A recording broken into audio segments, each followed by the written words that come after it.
Morning.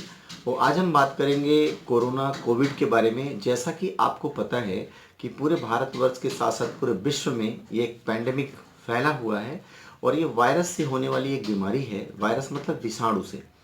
तो आप इसके पहले देखेंगे कि चेचक की बीमारी होती थी तो वह भी विषाणु जनित थी। तो यहीं पे हम बात करेंगे कोरोना की। तो कोरोना में आप देख रहे हैं कि कोरोना बीमारी अब शहर से हटते हुए अब गाँवों की तरफ पैर पसार रही है। तो ग्रामीण लोगों में अभी जागरूकता उस स्तर का नहीं बन पाया है। तो कैसे पहचानेंगे कि कोविड हो रहा है या कोरोना हो रहा है, ऐसे में क्या सावधानी बरतेंगे, हम उसके बारे में आपसे बात करेंगे।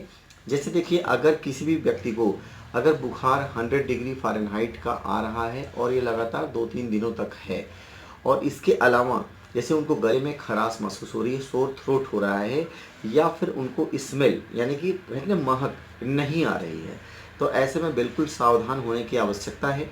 सावधानी ये रखनी है कि आप अपने नज़दीकी स्वास्थ्य केंद्र यानी पीएचसी प्राइमरी हेल्थ सेंटर या सीएचसी कम्युनिटी हेल्थ सेंटर या डिस्ट्रिक्ट हॉस्पिटल जिला अस्पताल पर जाएं। वहां पर एंटीजन टेस्टिंग होता है और एंटीजन टेस्टिंग के आधार पर जैसे पॉजिटिव या निगेटिव आता है।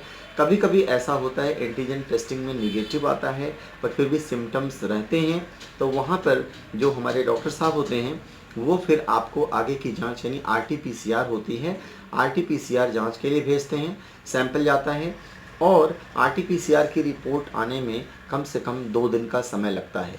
ऐसे में आप ट्रीटमेंट शुरू करें और अगर आपको फिर भी प्रॉब्लम होती है, जैसे कि आपको लगातार खांसी आ रही है, इसके अलावा आपको लगातार बुखार आ रहा है, 3 दिनों से ज़्यादा बुखार हो गया, सांस लेने में तकलीफ़ हो रही है या धड़कन बहुत तेज़ी से चल रहा है, सांस फूल रहा है, तो ऐसे में आप 108 एम्बुलेंस कॉल करके उन्हें बता सकते हैं कि आप कोरोना की कहते हैं ना ट्रीटमेंट ले रहे हैं। तो ऐसे में जो कोविड हॉस्पिटल्स हैं गवर्नमेंट ने अरेंज किया है, आप वहाँ पे जाते हैं, आपको प्रॉपर ट्रीटमेंट मिलता है और ऐसे में आप इस बीमारी से बच सकते हैं। साथ ही साथ एक और आपको कहते हैं समझदारी दिखानी है। जैसे जब पहले माताएं और बहनें जब चेचक की बीमारी होती थी तो लोगों को अलग कमरे में रखा जाता था, उनकी व्यवस्था अलग की जाती थी। यही सेम विषाणु जनित ये बीमारी है। तो ऐसे में अगर कोई किसी भी व्यक्ति को ये लक्षण जैसे बुखार आना, और बुखार ज़्यादा तेज़ नहीं होता, 100 डिग्री से नीचे ही रहता है, या गले में खराश हो रही है या स्मेल नहीं आ रहा है, तो बेहतर है कि आप अपने आप को होम आइसोलेट कर लें, घर में अलग हो जाएं, आपकी व्यवस्था अलग हो ताकि अन्य लोगों को ये स्प्रेड ना होने पाए। दूसरी चीज़, नमक पानी से गरारा ले सकते हैं, गार्गलिंग कर सकते हैं, और वह भी इसके अलावा आप नीम के पत्ते का भाप ले सकते हैं। ठीक है, तो ये सामान्य सावधानियां हैं और इसके बाद डॉक्टर की देखरेख में ट्रीटमेंट लें। ट्रीटमेंट का जो आपका पैरामीटर है, जितने दिन का कोर्स है, उसको कंप्लीट करें, क्योंकि अगर आप डॉक्टर की सलाह नहीं लेते हैं, शुरुआती दिनों में आप नहीं संभलते हैं, प्रॉपर ट्रीटमेंट नहीं लेते हैं, तो यह और भयावह रूप ले सकती है और साथ ही साथ आपके साथ साथ आपके परिवार को और आपके समाज में रह रहे लोगों को भी प्रभावित कर सकती है। और रही बात कि जो भी इस तरह के मरीज हैं उनको खान पान की हम बात करें तो पानी की मात्रा वो ज़्यादा से ज़्यादा लें।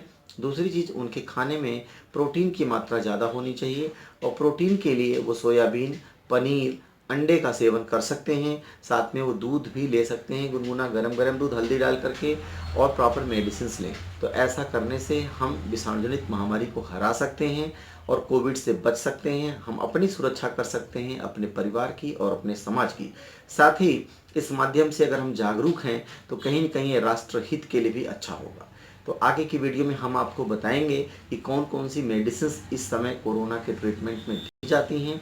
तो अगर आपको ये वीडियो कैसा लगा कमेंट सेक्शन में ज़रूर लिखिएगा, लाइक कीजिएगा, शेयर कीजिएगा, सब्सक्राइब कीजिएगा। Thanks for watching. जय हिंद, बाय बाय।